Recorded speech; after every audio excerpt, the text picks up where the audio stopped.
Dear spectators, our respected principal madam has already joined and we are waiting for Dr. Girish Tellu to join. So in a while, we are going to start with this webinar.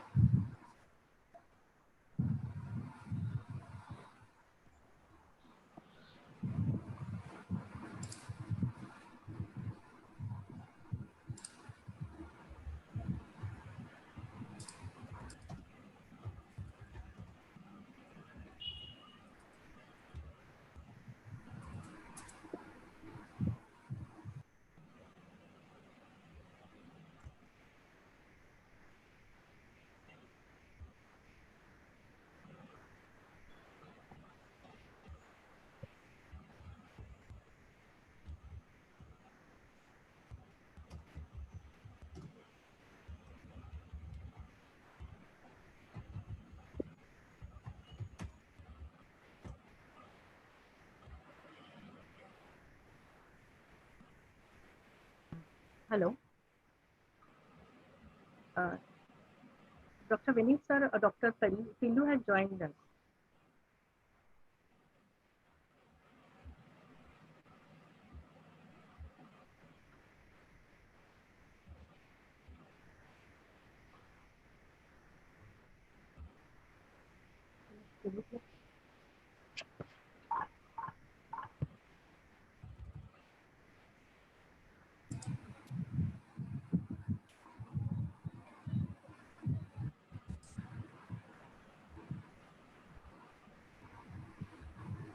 Dr. Tillu sir has joined. So we start now. With kind permission from the principal madam, can we begin with ma'am? Thank you so much, ma'am. A very good evening and warm welcome to one and all present over here. There are 312 participants right now joined through the Zoom, and there are many more who are looking at the live streaming on YouTube. Thakur College of Science and Commerce welcomes you all of you. The journey began in 1997 with the degree college, and with this particular journey of 23 years, the college has reached to the level where the college has been granted the autonomous status by the UGC New Delhi. The college has completed 3 cycles of the accreditation by NAC. The college has been granted the Best College Award for the academic year 2018-19 by the University of Mumbai, and many more accolades. So with this brief introduction of the college, may I now kindly request Honorable Principal Madam Dr. Mrs. C.T. Chakravarti to give her introductory remark and welcome the audience. Dr. Mrs. C.T. Chakravarti. Thank you, Vinit. Good afternoon, everyone. I cordially welcome the resource person, Dr. Supriya Balerao from Interactive Research School for Health Affairs, Bharati Vidyapeeth, Dr. Girish Tillu from Center for Complementary and Integrated Health, and all participants of today's national webinar on boosting immunity with Ayurveda. Within a short span of time, we have received overwhelming participation from the web for the webinar of around 600 faculties. Right now, I can see 324 participants have already joined for the webinar of researchers and students from different parts of India, from Maharashtra, Punjab, Tamil Nadu, Uttar Pradesh, Delhi, Haryana, Karnataka, West Bengal, and Assam. This high number highlights two facts. First one, COVID-19 has truly uplifted technology-driven wave of knowledge dissemination. Second, such a webinar of Ayurveda was found interesting by many academicians from various fields in India. Ayurveda, the ancient wisdom of medicine, has withstood the test of time and is relevant today, even after 7,000 years.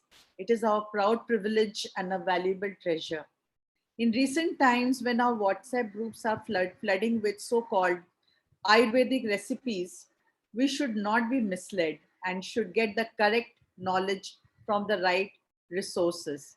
We look forward to hearing the experts and the stalwart in the field of Ayurveda. Once again, I welcome the guest and also all the delegates who have participated from all parts of India. I welcome you to the Thakur family, and over to Vinit Vaidya. Thank you. Thank you so much, ma'am. You are the force and guiding torch for this entire program to be organized. With your support, your ideas, we are all organizing such kind of webinars where we are connecting to the people at the India level and also at the globe level. Thank you so much, ma'am, for giving us this opportunity. Thank you. Now, may I kindly request Dr. Santosh Singh, the IQSC coordinator of Thakur College of Science and Commerce, to give us the brief about the college as well as the work of IQSC. Over to Dr. Santosh. Thank you, Vinit. Good afternoon, all of you. IQSC started in the year of 2005 as per the guideline of NAC. And since then, we are taking all the quality initiative for the quality education, various environmental related issues, women empowerment, and community-based services. We are constantly taking a various initiative for skill and talent enhancement program during COVID-19. And we have organized so many programs in this duration for the upliftment of the knowledge. The topic is very, very relevant here, boosting immunity with Ayurveda. And I welcome the delegates and all the participants for this. Ayurveda is inherited since our ancient culture and tradition. And even PM Modi in his appeal, he has mentioned that word to all the Varanasi people here, kadha pite rahiye aur immunity level badhega. Now, he hasn't explained here what is the meaning of kadha, because it is inherited. We all know here the meaning of kadha, what are the importance of black turmeric, the black this tulsi leaf and the turmeric importance here. So I welcome Dr. Supriya Bhale Rao, Dr. Girish here for this wonderful session, and I hope for all the participants this is going to be a wonderful session. Thank you very much. Thank you so much, Santosh sir, for this kind of a brief introduction about the IQSC, because this particular webinar is organized with the collaboration with IQSC of TCSC. And now may I kindly request Dr. Aparna Deshmukh to take over and give the introduction of Dr. Supriya Bhale Rao, the first invited talk of this particular webinar. Over to Dr. Aparna Deshmukh. Thank you, Vinit sir. Good afternoon, all. A warm welcome to all present here. At the outset, I would like to thank our management for providing the platform to organize such a national webinar on boosting immunity with Ayurveda. Our special thanks to our beloved principal, who is the driving force even during the lockdown period to unlock ideas and to strike balance. On the verge of the fourth phase of lockdown, we are still pondering over the arrival of vaccines, and we are facing challenges. Now, the only answer that emerges to prevent the diseases is protection or social distancing. But how long? One day or the other, we have to step out, and the only way is to our immunity to resist diseases by developing immunomodulation or immunostimulation. Now, when we are facing the challenge of COVID-19 and we are awaiting helplessly and eagerlessly the answers from modern medicine, it is the time for us to look into our own medicinal system of Ayurveda. We should look at the ancient system with modern scientific perspective. The term Ayurveda itself explains Veda or knowledge of life. The fundamental principles are based on maintaining healthy body, mind, and soul.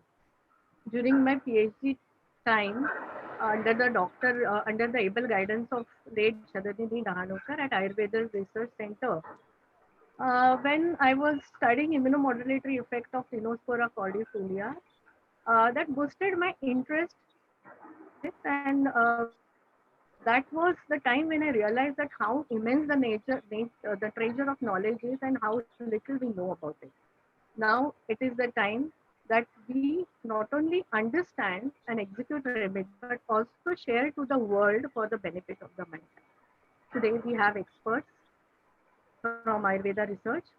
It is my pleasure to introduce the first speaker for the day, Dr. Supriya Bhale Rao, who has done her PhD in Ayurveda and MD, PhD, as well as PG diploma in bioethics. She is presently working as associate professor at Interactive Research School of Health Affairs, IRSHA, at Bharati Vidyapeth, and she is She has also worked as Senior Research Officer at Sharadini Ranukar Ayurveda Research Center. She has immense experience, a lot of publications, lot of awards, as well as she has been very interestingly and actively working for ethics committee of Cipla Palliative Care and Training Center Pune at also at BMK Ayurveda Mahavidyalaya Belgaum. She is associate editor of Ayurveda Research Journal, and she has a lot of credits to her record, including publication of articles, almost 25, and books and chapters. I request Bhalera to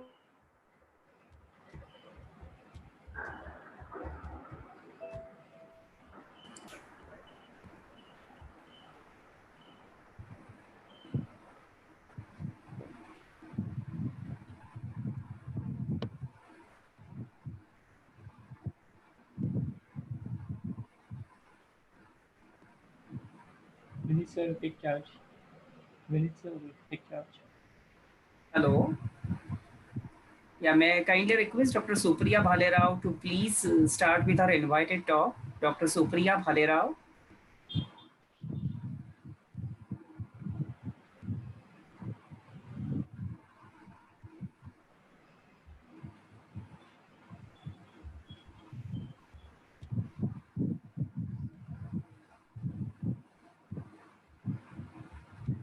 Aparna ma'am, could you check her volume level is at an unmute status, or you can make him co-host.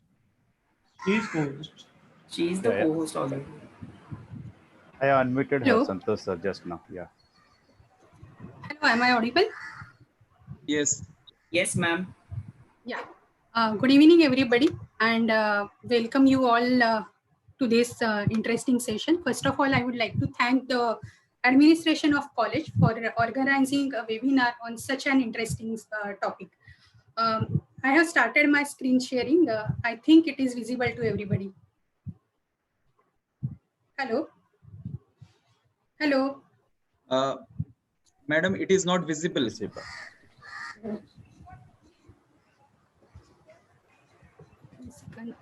Supriya madam, please share your screen. Yeah, I have started sharing, but is it visible now? Hello. no, it is still No, not madam, visible. it is not visible. Madam, after clicking a sharing screen, after that, click on the particular slide. You have to click on Okay. share, start share.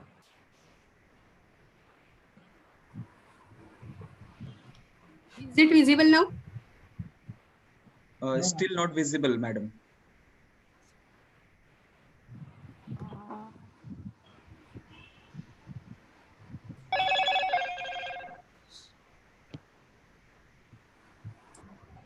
Supriya madam, you will find one green button down. Yeah, Bottom of the screen. I have clicked that, and I have even clicked multiple participants can. I mean, one participant can share at a time, but still No, I no, don't not know. multiple. Uh, Just you Ma- click on start share.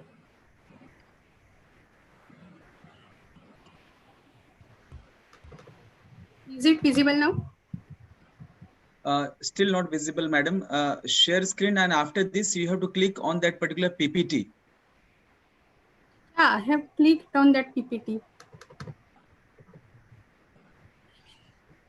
Shit. Ma'am, is it possible? Can we operate from our side if we are having a content, the PPT? You can, but just let me check once. Bhalera madam. Now, Yeah. is it visible? Now, Ah, yes, yes. it's visible. You can Now- make it on a full view mode. Yes. Yeah, I mean. Press So, F5 madam. Yes, Sorry for correct. this inconvenience. Let us start with the session. So first of all, I would like to thank the college for such an interesting webinar. We are having this webinar on the background of COVID-19. And when COVID-19 and Ayurveda comes, we are hearing different views. On one side, we are hearing that Prince Charles story that Ayurveda was responsible or Ayurveda was not responsible. somebody is claiming something from Ayurveda. On other side, Patanjali is promoting Ayurveda. So what is it exactly? It is extremely confusing situation for all of us to understand, especially those who are not from Ayurveda, to understand what it is really and how Ayurveda can be helpful in this situation. If we see the current trends in the market, the search for immunity powers, the search for immunity boosters from Ayurveda are on high rise. On other side, the formulations like Chawanprash also, there is a sharp hike in demand amid the coronavirus situation. As it has been rightly said in the beginning, Ayurveda has been a natural recourse for many, ranging from grandma's home remedies, Google recommendations, self-prescription, but unfortunately and rarely an advice from a qualified Ayurveda physician. If we see like why we need immunity and what is it, how it is related with COVID-19, as Dr. Aparna has said that there is no vaccine available till today. At this time point, though there are several candidates in different stages of development, we still do not have any vaccine. So only effective prophylaxis which is available to us is personal protection, and that is only responsible. That is only accountable for the prevention of disease. When it comes to arresting disease progression, limiting disease severity, there is something cytokine storm about which we are hearing, and there also immunity can play a role. Have we ever thought that we always think in this way that why this person is suffering, why this person, but why not this person is suffering? Why some patients are getting cured and some patients, in some patients, the severity is limited or it is arrested at some time point. So there is some role of immunity in this whole COVID picture. Even the post-infection recovery and prevention of reinfection, which is now happening in China, that the reinfection phase has started. So in that phase also, fatigue, stress, quality of life are the issues where immunity is certainly responsible or is accountable for. So what Ayurveda says, is it like popping up some pill and we will get an answer from Ayurveda? Definitely no. So Ayurveda as a health science, I would just like to spend 2 slides on this, that what Ayurveda talks about whole this situation, about immunity. So basically, objective of Ayurveda is maintenance of health and management of diseases. So you can see that maintenance of health is a first objective and management of diseases come afterward. The approach is like soil and seed. Ayurveda believes that soil has to be good. So host defense is the first priority as per Ayurveda. Health is defined as per Ayurveda as the equipoise of dosha. They are the functional entities as per Ayurveda. Dhatu, they are structural or tissues or structural elements, and the mala, that is metabolic waste products. There is a word, Vyadhik Shamatva, which can be translated as resistance to diseases, and that implicates like through improving tissue quality. It is not a Vedic Shamatva which we see like in today's, that vaccination and all this kind of concept was not there, but improvement of tissue quality. The structural elements should be of good quality, of excellence, improving the physical and mental strength, and improving the adaptive capacity. This was concept of Ayurveda of Vedic Shamatva. When it comes to COVID-19, the doshas involved, this may be a little difficult to understand for those who are not from Ayurveda field, but just to have an idea how Ayurveda looks at COVID-19, that Vata and Kapha, these two doshas are involved, and primarily the Rasa Dhatu, that is the first primordial Dhatu, is involved in the COVID-19. What is the interesting fact of all these things is what I said in the beginning, that why certain people are getting affected and why not certain people are getting affected. Although all health, there are many people who are working on frontline, but not all health workers are getting affected. There is a 10% or 20% of health worker population which is getting this particular COVID-19. So what is that? So Ayurveda talks that there is a concept like Kavaigunya, which directly has a resemblance with weak immune system. If there is a immune system, there is weakness of immune system, then these people are likely to have the COVID-19. So immunity is an essential thing. Ayurveda has described some of the facts of immunity, although not in the terms which we know today. And obviously, the approach of Ayurveda is a holistic science. So the approach of Ayurveda is more comprehensive. It is not just popping up a pill or taking Chyawanprash and it will cure all your issues. So there are different approaches such as Hita Ahara, that is wholesome diet, yoga, panchakarma, sadvritta, achar rasayan, dinacharya, ritucharya, aushadha, and then ultimately the rasayan therapy. So these are the different avenues which Ayurveda offers when it comes to immunity. So let us see one by one each of these. First of all, diet or ahara. This is a very interesting concept of Ayurveda that everything, the happiness or suffering, everything comes from ahara, that is diet. Diet is an essential thing of all therapeutics according to Ayurveda. It is said that if wholesome diet is given in a planned way, there is no need for separate medical treatment. We can call it as a prophylactic nutrition. While if unwholesome diet is being permitted, the advantage of treatment becomes questionable. That means it indicates the clinical nutrition or medical nutrition therapy, which is given in case of certain diseases. So somebody has referred to these Ministry of Ayush guidelines. I think Dr. Singh has referred. So Ayush has given some tips like which can be included in our daily diet or daily consumption list. And it includes herbal teas with tulsi, dalchini, kali mirch, shunthi, and munakka. Golden milk that is specifically named as haldi powder in hot milk one glass in twice a day, and Chyawanprash. So this is nothing but a prophylactic nutrition which Ayush Ministry has advised for all of us to take during this period. Yoga is, I have deliberately not translated yoga because there is no translation. Everything or every concept of Ayurveda cannot be actually translated. Yoga is generally considered or taken as asanas. It is taken as a synonym of asanas, but actually it is not like that. Yoga has 8 different steps: yaman, yama, asana, pranayam, pratyahar, dharana, dhyan, and samadhi. And all these steps or all these aspects of yoga are important in the current situation, in current scenario, and they are some or other way responsible for immunity building.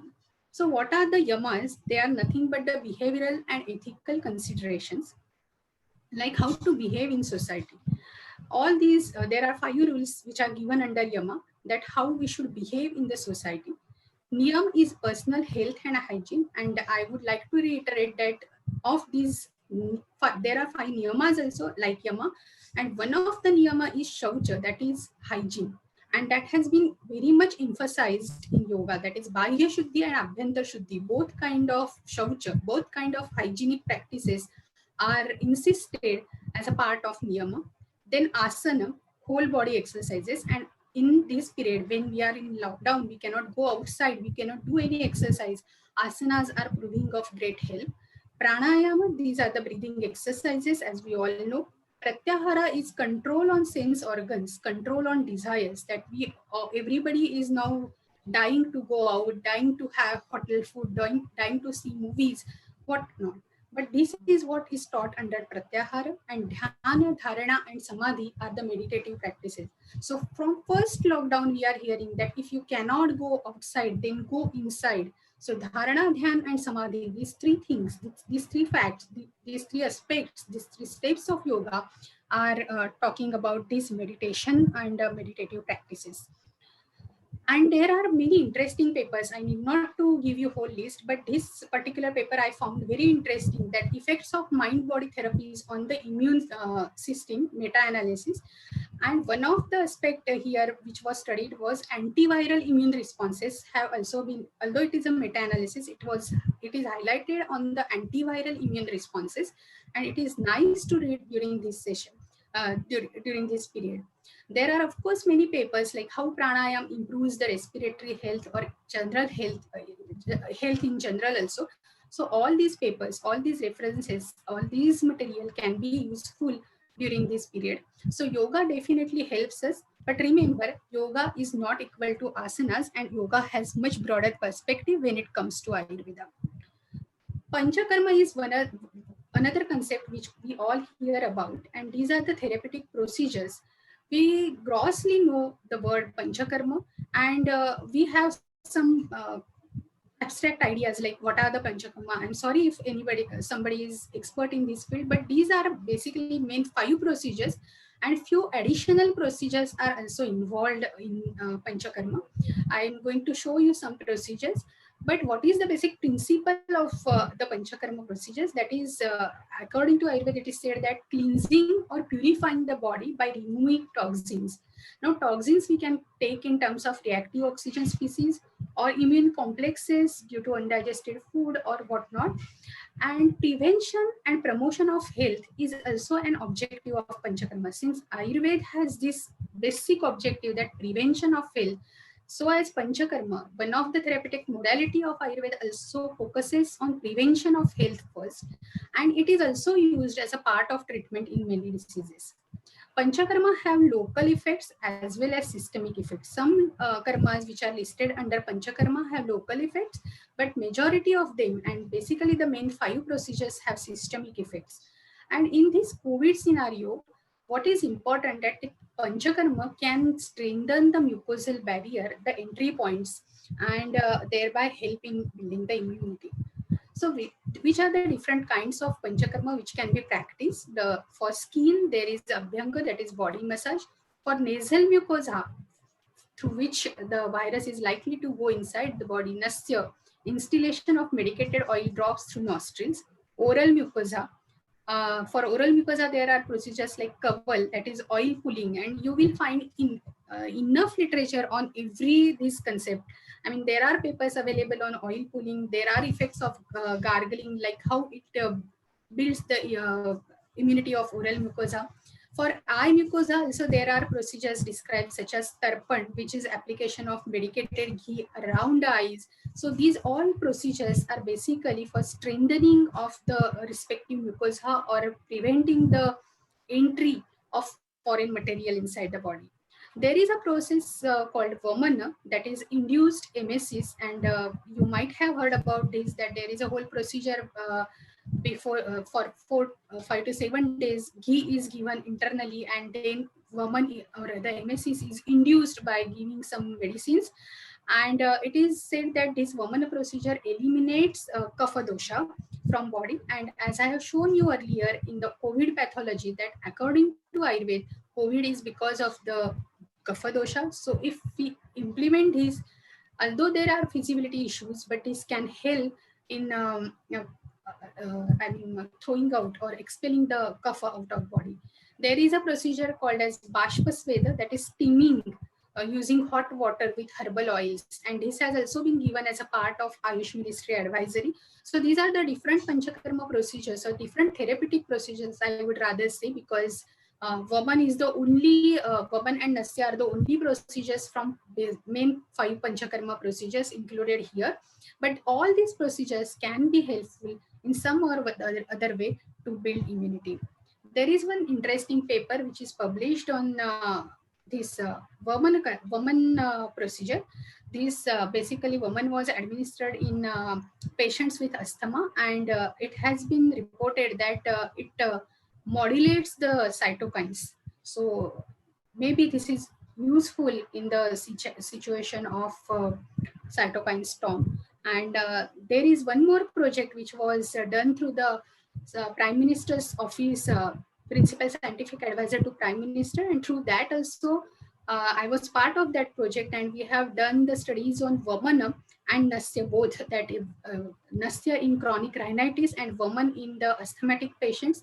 And even in that project, we have observed that both these procedures have effect on cytokines. It downregulates the anti-inflammatory, pro-inflammatory cytokines like interferon, and I mean, it upregulates the anti-inflammatory cytokines and downregulates the pro-inflammatory cytokines. Then comes the interesting part of Ayurveda, that is Dinacharya and Ritucharya. And this is like according to seasons, you can see down that these Vata, Pitta and Kapha dosha, they increase in different seasons and go down in different seasons. And when they are at peak, they develop their own diseases in the body. and they show their presence in the body that time, and they manifest themselves as some or other disease during that period. So it is told in Ayurveda text that suppose if we see this pink line, that kapha dosha increases in Vasanta Rutu, that is the time around February, March, when kapha Rutu is at the peak, and we should administer Vapana to eliminate this excess kapha, so that throughout the year there won't be any diseases. This is the concept of seasonal panchakarma in Ayurveda. So at different time points, different doshas increase, and we have to administer panchakarma accordingly, or we have to change our whole lifestyle, not only panchakarma but whole lifestyle, like what we are eating, how we are, what activities we are involved in. Everything should change as per this increase and decrease of dosha. So dinacharya and ritucharya, this is about the season, but even in a day, in a circadian 24-hour pattern, the doshas increase and decrease at different time points, and accordingly we have to change our activities in a day. So dinacharya and ritucharya, or daily or circadian or seasonal regimens, are nothing but the dynamic adaptation to circadian and seasonal changes. And on this slide, I would like to just tell you that Vasanta Rutu is in February and March, and now there is a Grishma Rutu, April, May, and gradually we are going towards the Varsha Rutu, June, July, when rainy season will start. Since everybody is from India, I'm sure these terms are very much understandable. So although we are in lockdown, although the corona situation is same, what we were following in Vasanta Rutu should not be exactly similar now in Grishma Rutu. So corona is same, the patients and the hosts are same, but since the season had changed, we have to change our dietary patterns, we have to change our activities, and we cannot follow the same thing throughout. This is just a diagrammatic representation of the same thing. So dinacharya and ritucharya basically talks about the environmental influences on the doshas, and charya is conduct. So organizing various measures, let it be diet, let it be panchakarma, let it be anything, organizing these various measures to bring harmony and coexistence with nature, or the biological clock as we call it today, is dinacharya and ritucharya. So daily sleep and awakening patterns according to light and dark cycles. In lockdown, everybody is waking up at any time and sleeping at any time. This is not which is advisable, because ultimately somewhere it brings some impairment to the dosha balance, and then hampers the whole cascade of the things which are explained in Ayurveda. And the seasonal panchakarma, which I told you, is a largely unexplored area of Ayurveda therapeutics. So some people are trying to find out that those who have taken woman in the Vasanta Rutu in 2019 or 2018, are they being saved from this corona? So there are some studies going on about this concept as well. So key to prevention of most diseases is prophylaxis. So can we administer the panchakarmas before? For example, if there is a malaria season in rainy season, malaria going to happen in a rainy season, can we plan something? Can we have some charya, or can we have some code of conduct before that? This is the Ayurveda approach towards the dinacharya and ritucharya. And lastly, Ayurveda also talks about sadvritta. Sadvritta is nothing but behavioral and ethical conduct, ethical considerations. So how there should be interpersonal relationships, how there should be social etiquettes, and of course the measures to tackle stress, anxiety, and other psychological factors, which is very important in today's scenario.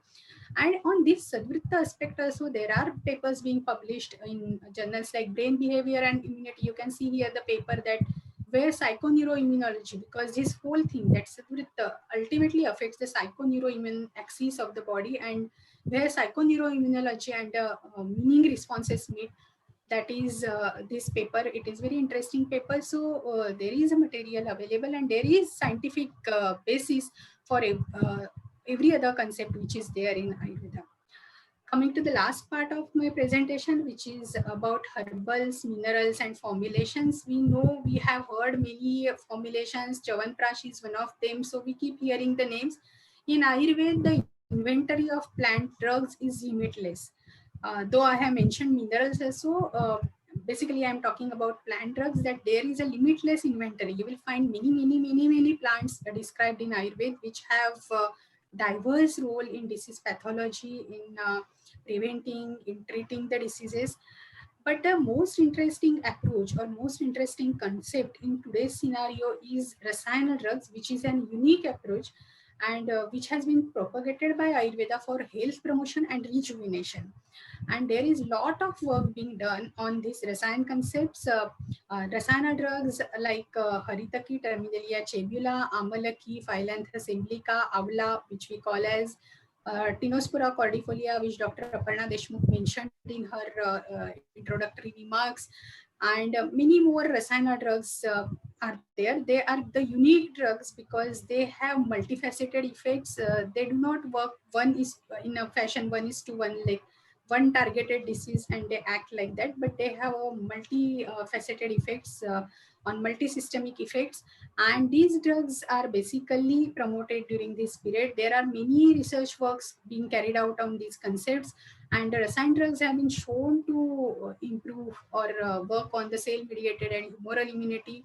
There have been research papers which are on immunoadjuvant activities of Rasayan drugs in cancer therapeutics, antioxidant, anti-inflammatory mechanisms of many Rasayan drugs. Piper longum is one of the drugs. So many drugs, Pimply. So many such drugs have been explored for these activities, and drug on which Dr. Aparna, she mentioned about this Tinospora cordifolia, and even I was a part of team under late Dr. Sharadin Gidahanukar, which has worked on Tinospora cordifolia. It is a giloy or gulwel. In Marathi, in Hindi, it is called as giloy. And it is also one of the Rasayan plants. It is available widely in India. Basically, it is administered for diabetes mellitus and jaundice. But as I said that the Rasayana drugs have a broad spectrum. They are like broad spectrum. They have broad spectrum of activities, and so diabetes mellitus and jaundice are just a representative disease where it is mainly used. It contains various alkaloids, and its phytochemistry has also been well studied, which I want to show essentially. And immunostimulatory effects of this particular drug, the water extract of this drug.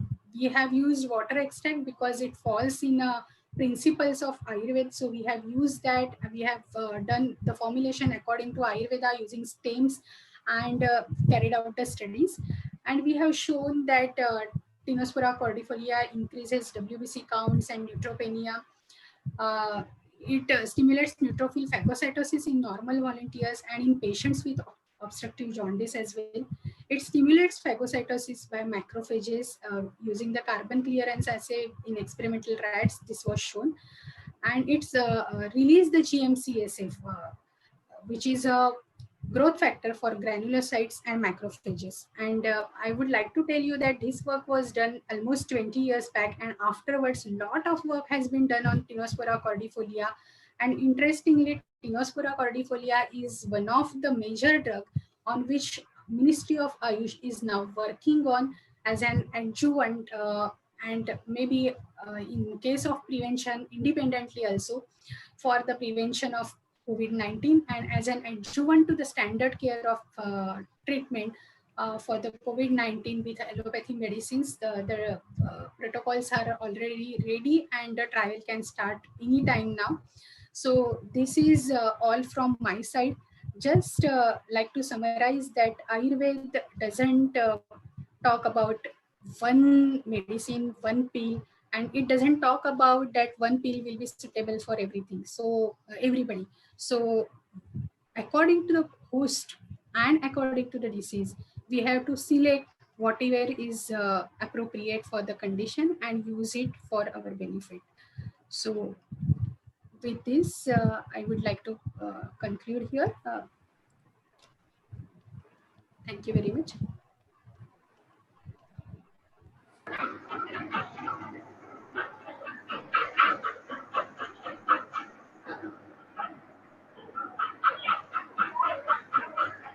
Thank you so much, ma'am, for your so much informative lecture. There are so many questions which have come, but I think we will take the session from Dr. Girish Tillu as well. And then whatever the questions have come, we will take at the end of the session.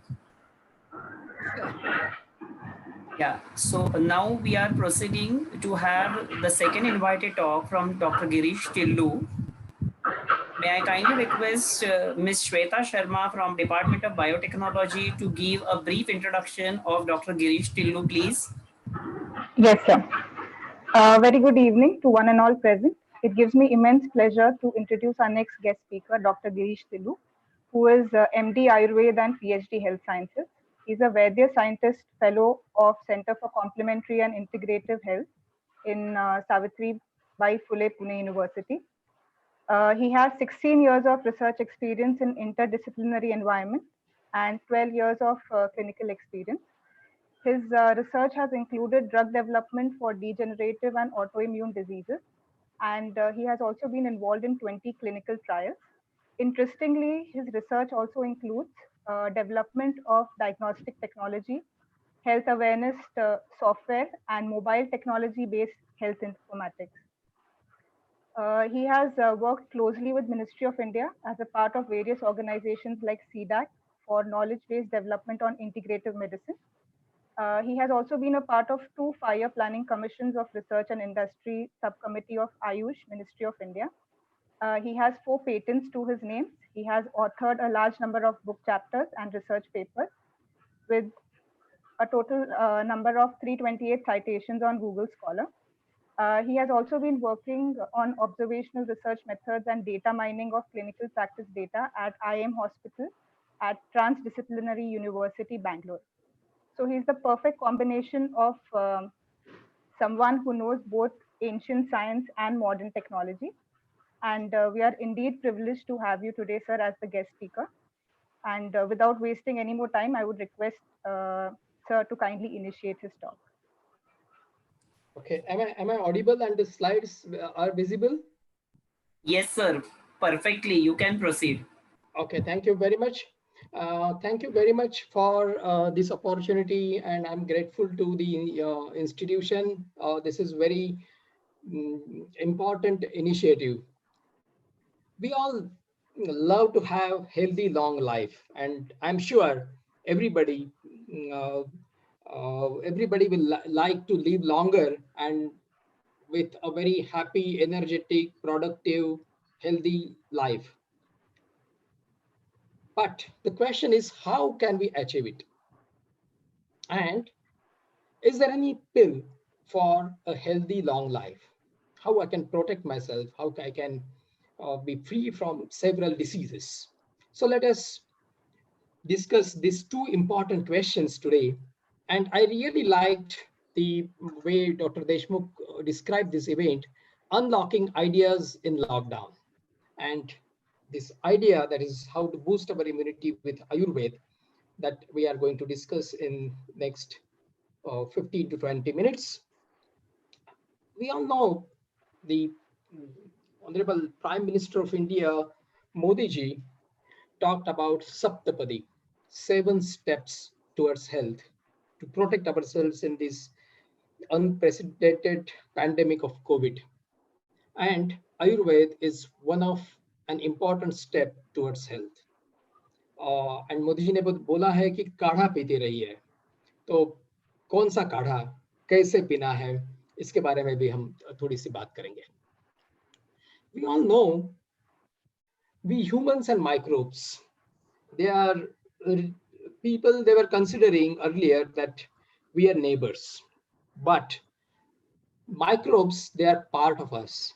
And many times the scientists, they say that the microbe cells on and in our body, they outnumber human cells, and we become complete human along with invisible microbiome. And hence microbes, not all microbes are pathogens, not all microbes are uh, problematic. We also need microbes for our metabolism. We also harbor many useful microbes, and there are studies coming up. Those really talk about which are the helpful and harmful microbes and how we can maintain them. But it is all about a dynamic interaction between humans and microbes. Can we really avoid them? The question is no. And If we test ourselves for uh, various infections, we will find we have several antibodies against so many microbes. Many times, apparently healthy individuals, they might have undergone several infections. And is immunity is only about infection? This is another important and fundamental aspect. Do only microbes cause diseases? If you want to live healthy, long life, then microbes are not the only thing that we should talk about, we should think about and do about it. We have lot many abnormal cells being produced in our body, thousands of them every day in everybody's. We have several metabolic wastes. Immune system also deals with that. We have removal of toxins, pollutants, dust, smoke, various particles, and we have to maintain a balance. We have several ongoing metabolic processes, thousands of proteins, thousands of metabolites. Lack of coordination can also lead to diseases.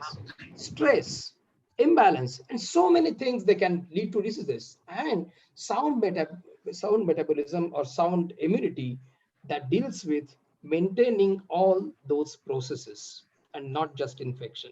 But now in these COVID days, our today's next few minutes, we are going to discuss infectious diseases, but we should not leave other aspects of immunity. And hence, immunity is not only killing microbes. Immunity is not a negative concept. Immunity is a very positive concept. It is pro-health concept. It is maintaining health, maintaining homeostasis, and leading to happiness. Now, everyone is well versed with this dangerous figure. And the scientists, they have tried to estimate the weight of the entire coronavirus that is troubling all of us. And they say that it is not just 1 gram of all the virus pulled together all over the world, but all these virus, this small particle made us sit in our homes. Small particle locked down the entire world. But it is not just virus. It is not just a microbe. It is a triad. And a triad that deals with agent or coronavirus, for example, environment, and we all are sitting in our homes and worrying about diseases. This triad, the interaction between these three, that leads to disease, as well as the proper communication, or if we are able to avoid, or if we want to make ourselves stronger, healthier, then we can avoid the infection. And hence, this triad is important in terms of maintaining health and preventing diseases. It is not just virus, but it is all a communication. And hence, there are so many characteristics. For example, who gets infected? What are the person characteristics? And clinicians and scientists, they are finding out the risk factors. For example, comorbid conditions, age, immunocompromised state, immune response, various person characteristics, the amount of exposure, the virulence of that virus, and the place, population demographics, social cultural context, temperature, and so on. There are so many factors, they are related to the interaction between a host and an causative agent or coronavirus for today's problem.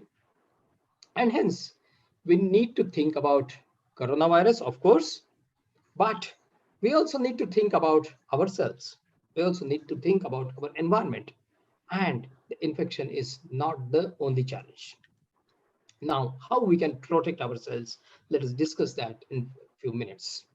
We all know the virus through environment is affecting us, but at the same time, we can leverage on certain components of or environmental factors around us and turn down the situation and get immunity against coronavirus. How to get that? I'm going to share some of the practical tips.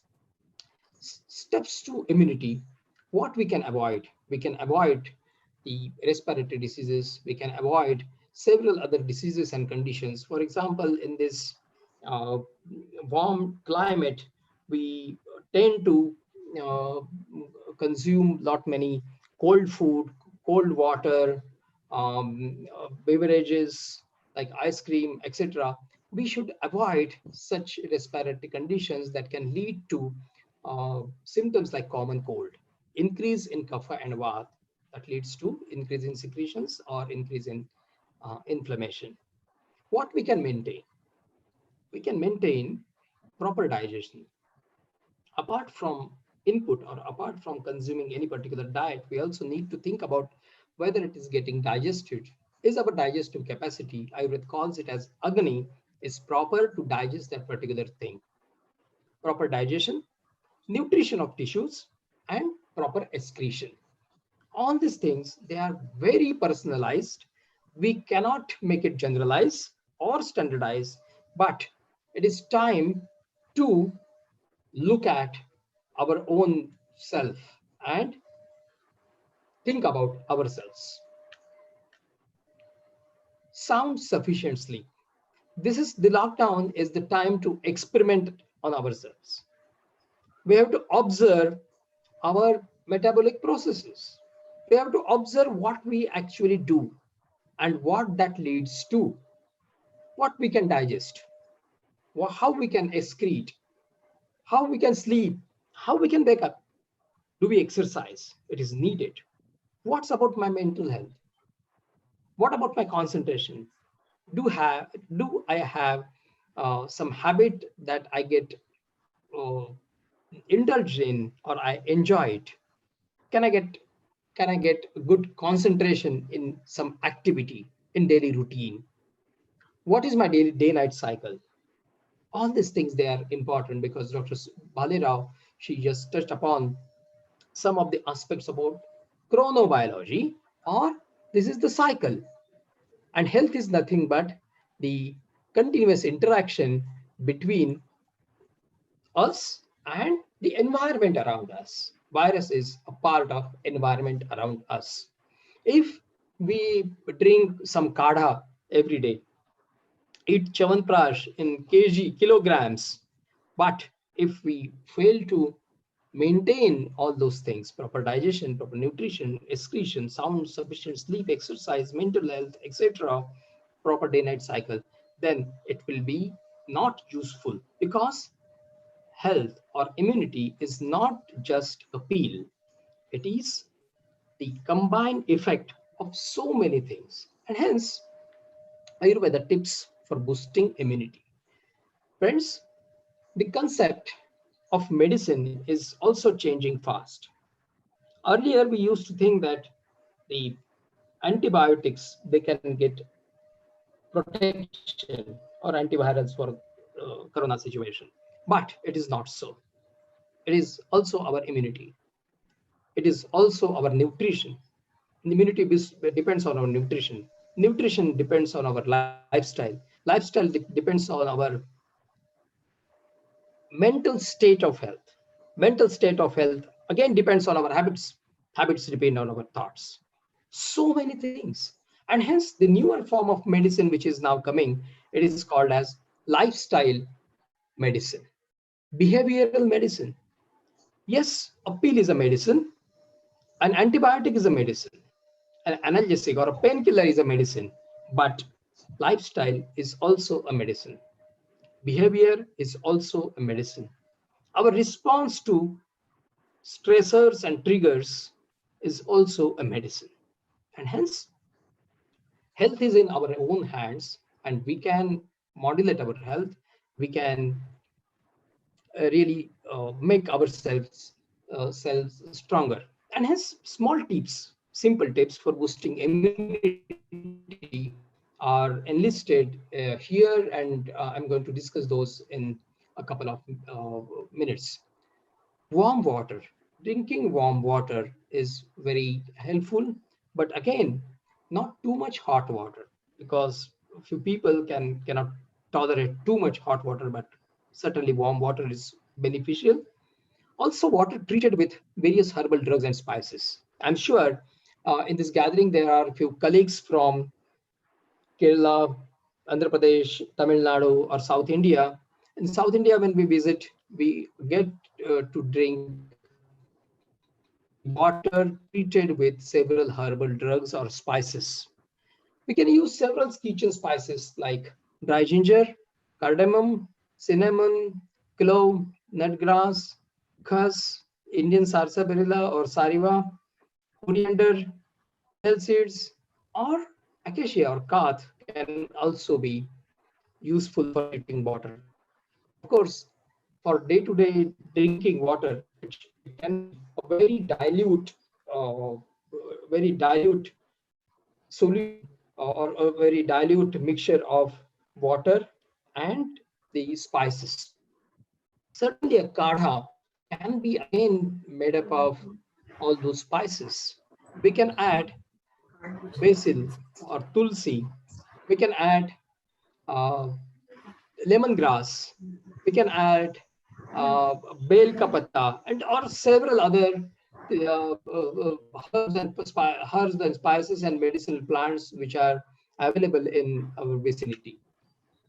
These are few more tips for boosting immunity. We all know the golden milk, but this golden milk added with ghee that gives extra protection and uh, nourishment and oleation. Especially, this is recommended for elderly. We can have morning and evening. Plenty of warm water after duty. Put khus or coriander seeds in water bottle, and uh, this light or these tips they are especially for people those are working outdoor, especially people they are working in healthcare, police, various essential services. We need to protect them. Thus, we can protect ourselves and we can help people with something like this. We should have light and fresh food with minimum spices and minimum oils. When I say spices here, I mean chili powder and other flavors which we use unnecessarily most of the times. That with all six tastes, sweet, sour, salty, bitter, pungent, and astringent, all six tastes, they are important in our day-to-day diet. Yogasana, breathing exercises, meditation, exercise at least for 30 minutes. They are important components for maintaining our health and boosting our immunity. As Dr. Supriya also touched upon some of the points about Panchakarma, mouth rinse and gargles with warm liquids, say warm water, turmeric water, or after we rinse mouth at bedtime or early morning, we can also use 10 milligram of oils, say coconut oil or sesame oil for mouth rinse. We can keep that oil uh, as oil pooling in our mouth for at least 5 minutes. Nasal oil application of 2 to 3 drops of oils, medicated oil, or cow ghee or coconut oil. They can be applied in nostrils, and that gives an extra protection. Steam inhalation and hot fermentation with aromatic oils such as menthol, they provide a very good relief in case of nasal and throat congestion. And it is helpful for avoiding tendency of various respiratory problems. Whenever we find any symptom, we have to remember that any symptom that we feel or that our body presents is for our care, for our attention. And symptoms are not to be uh, suppressed, but the symptoms they tell us the present status of our body. Our organs talk with us through symptoms, and we should look for those symptoms carefully. And if those symptoms persist for more than 2 days, then we have to get uh, help or guidance from our family physician or from doctors. Especially in COVID days, If we suffer symptoms related to respiratory condition, then we should also have an alert and do something which is uh, required to protect ourselves. At the same time, many times, more than disease, what we doctors we experience is a phobia for the disease. Whenever you may remember, whenever we used to study in schools and read about diseases, we used to feel that we are suffering from that particular diseases. And hence, if we need not to have that coronaphobia, because if we protect ourselves, then be assured that you will protect your health and you will get added benefits in terms of good immunity that will protect from coronavirus.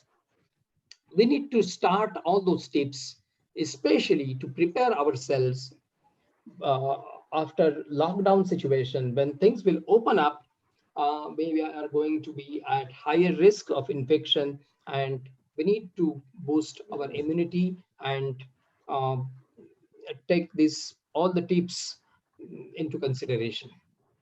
For maintaining immune response, as Dr. Supriya and Dr. Deshmukh, they also hinted at, some of the medicinal herbs, they are they maintain our immune response, or they maintain our immune balance, because our body uh, should not should not have exaggerated immune response, neither we should not have delayed immune response. We have our immune responses should be balanced, otherwise we will land up into extreme conditions like anaphylaxis reaction or allergic reaction, or the other end is immunodeficiency. Our responses, immune responses, should be proper. They should be adaptable, means our immune response should be able to cope up with the changed situations. Our immune responses should cope up to the stress, but for that purpose, we need to tune our body accordingly. As we tune our body, our muscles, our joints with specific exercises, we tune our heart with some of the cardio exercises. We really,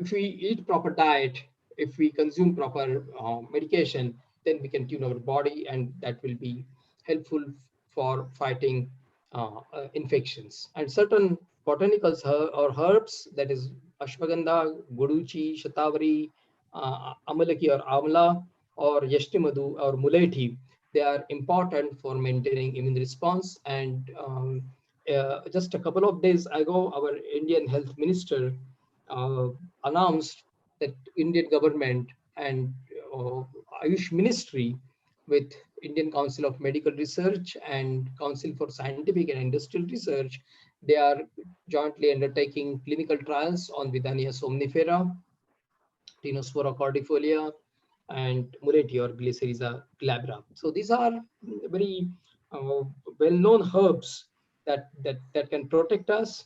But one important thing that happens with Ayurveda, and we often experience this, that familiarity breeds contempt. Ati parichaya tavadnya. We know so many things about it, and hence we never practice it. We take for granted so many things, and that we should avoid. Just practice, experience.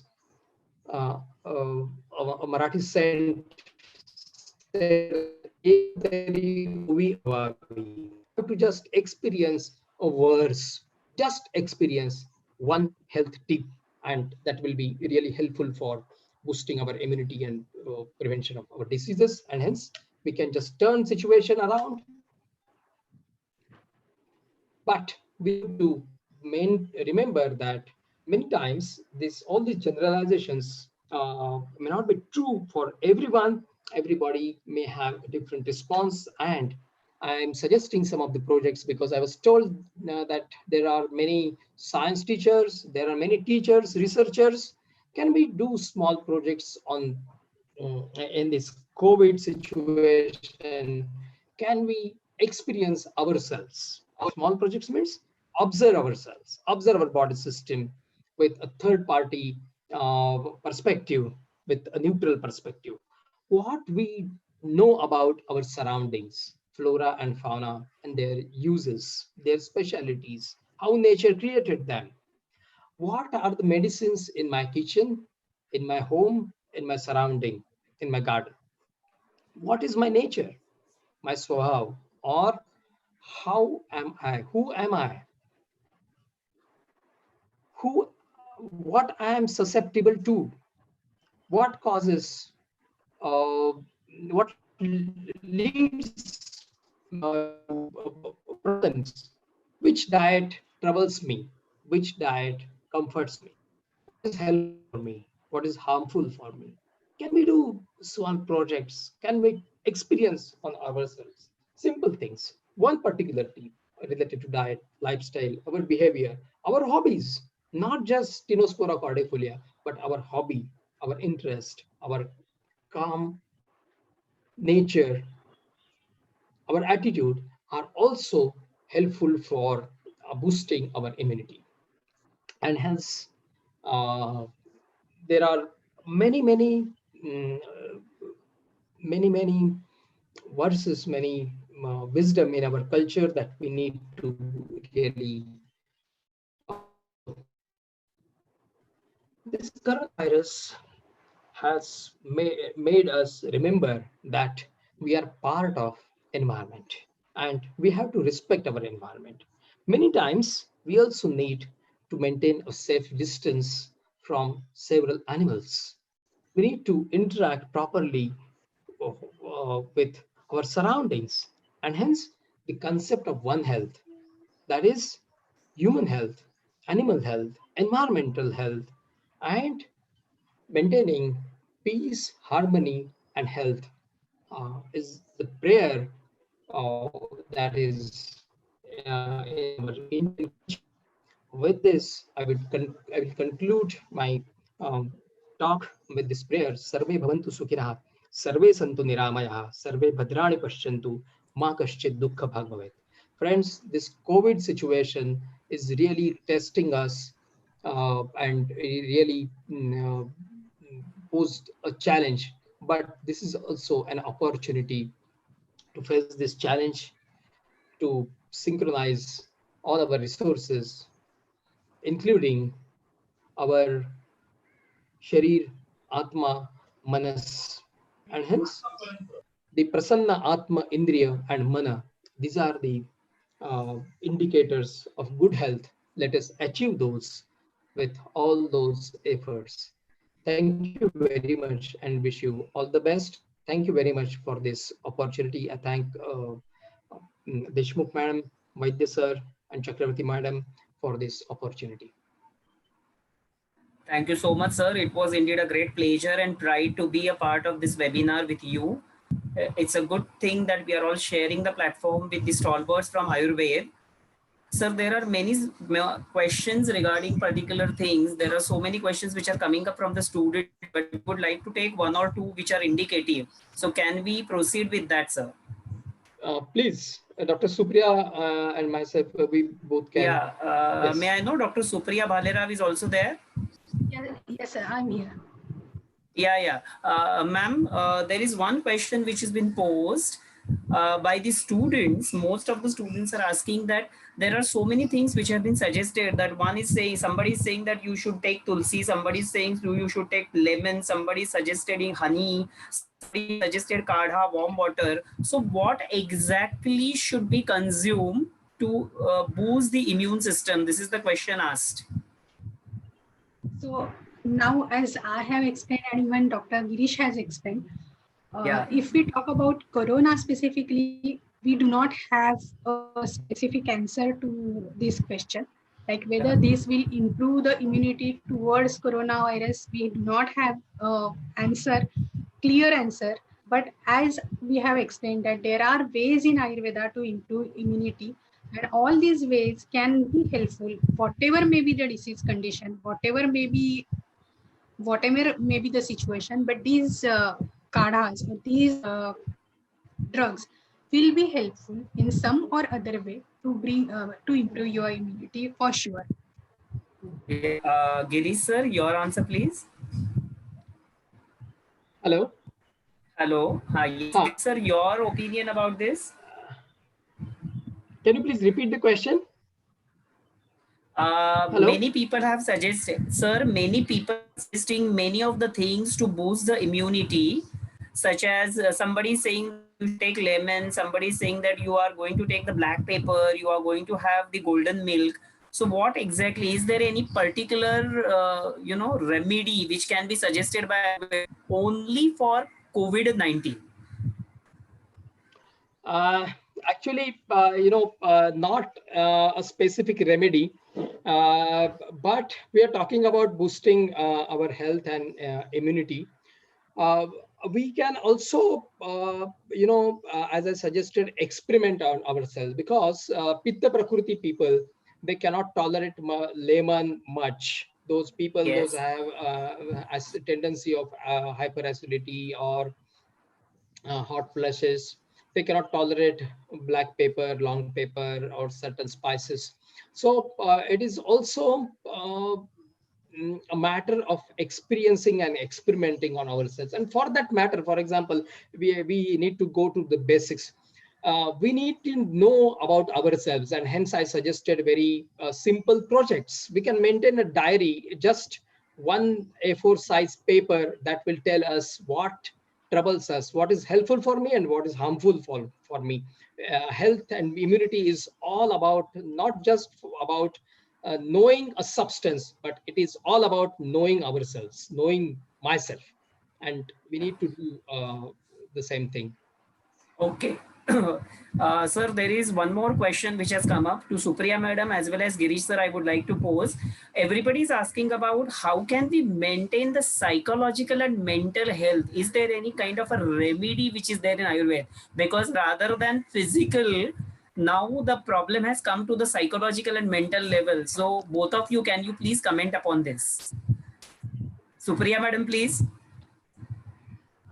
As I have told in case of herbal drugs also, I would again like to say the same thing. There is no fixed protocol in Ayurveda which can be implemented or which can be used for every individual. It is like, as Dr. Girish said, that it is experiment on yourself and you have to find out that what is the best thing for me. For example, somehow I myself cannot concentrate during meditation, but if you ask me to write something related to science or some read some interesting article, it is like a meditation for me. So you have to improve your concentration, you have to do the things which you like the most. And what Ayurveda tells is there is not a fixed protocol, but the meditative practice also can have different shades, different meanings, and you have to implement as per convenience and which comforts you the most. This is my answer Absolutely. for the. Absolutely. Yeah, Girish, the same kind of answer from your side. Yes, I concur with Dr. Supriya, and hence it is not about searching something or taking some medicines for mental health. Um, that really boosts health of that pharmaceutical company. But Ayurveda is a science of common sense. Really, how we can not just it is about mental health, but how we can enjoy our life, how we can have good interests, how we can be creative, how we can be productive, and how we can interact with surrounding, that particular approach. And hence many times we feel that health is nothing but our approach or our thought process.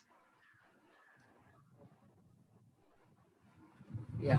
The last question, sir, what everybody is asking about, Ayush, the Ministry of Government of India has suggested some of the remedies for this particular period where we need to improve our immune system, that eating chavanpraj or taking some kind of a kada or some kind of a medicine. So any comment upon that, Supriya madam? As I have told in the beginning, that approach of Ayurveda is like soil first and then seed. So boosting the host, I mean, improving the immunity and improving the host defense is the priority from Ayurveda perspective. So all these kadhas and whatever has been told by Ayush Ministry are to improve your immunity in general. I cannot say that they are in particular against COVID, but they are for strengthening the soil so that the the microbiome will, the microorganisms will not affect you. So making yourself so strong that the things will not affect you is Ayurveda's approach, and that's why the Ayush Ministry's protocol is. Girish sir, I think he has given the link in the chat box where we can all visit to this particular link and we can know about the COVID-19. Any comment on that, sir? Yeah, so this is an article, a scholarly article that gives a scientific background of many things which was discussed in today's session by Dr. Supriya and myself. You will find detailed scientific explanation, related papers in this link. There are many questions that in chat box, and I would like to touch some of those. Somebody asked whether immunity can be enhanced in elderly. Certainly, yes. Somebody asks, yes, and we can also follow many things. For example, we did not talk many things. Dr. Supriya just gave example about some daily practices or daily routine, and many health interventions like massage, many health interventions like having balanced diet, that also helps.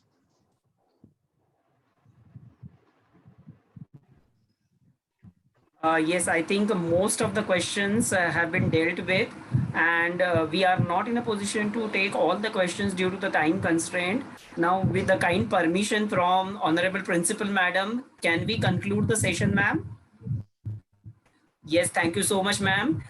Before we conclude the session, may I kindly request Dr. Shashikant Asgekar, the Vice Principal of Faculty of Science, to propose the formal vote of thanks. Dr. Shashikant Asgekar. Yeah. Thank you, Venice sir. Am I audible? Yes, sir. Please. Okay. Well. Thank you, Dr. Supriya Bhalerao and Dr. Girish Tilu, by joining the desk and enlightening the words of experience on the topic boosting immunology with Ayurveda. I am very sure the tips given will be beneficial to maintain optimum health, which is an essential requirement during the present scenario of COVID-19. Thank you, both of you, for your valuable timing and collaboration with Thakur College of Science and Commerce. The organizing committee is also thankful to the management of the Thakur College for providing advanced technological support and infrastructure. My special thanks to our beloved principal, Dr. Mrs. Chaitali Chakravarti, for her all-time motivation and support. Thank you, madam. I must put on the record the efforts of all the members of organizing committee, especially Dr. Aparna Deshmukh, head of the biotechnology department, and Dr. S.K. Singh, our IQC coordinator, for taking this initiative and selective interesting topic, which is fitting for, in the present scenario. Thank you, both of you. I must acknowledge the efforts by the technical staff for streaming the webinar smoothly. Last but not least, thanks for all the participants for joining the webinar, because without your participation, the event would have been not successful and fruitful also. With this kind vote of thanks, I request everyone stay safe, stay at home, and take care. Over to Vineet Vaidya. Thank you very much. Thank you so much, sir. And with the kind permission from the chair, Dr. Mrs. C.T. Chakravarti, we would like to end this session. Thank you so much, both the speakers. Thank you.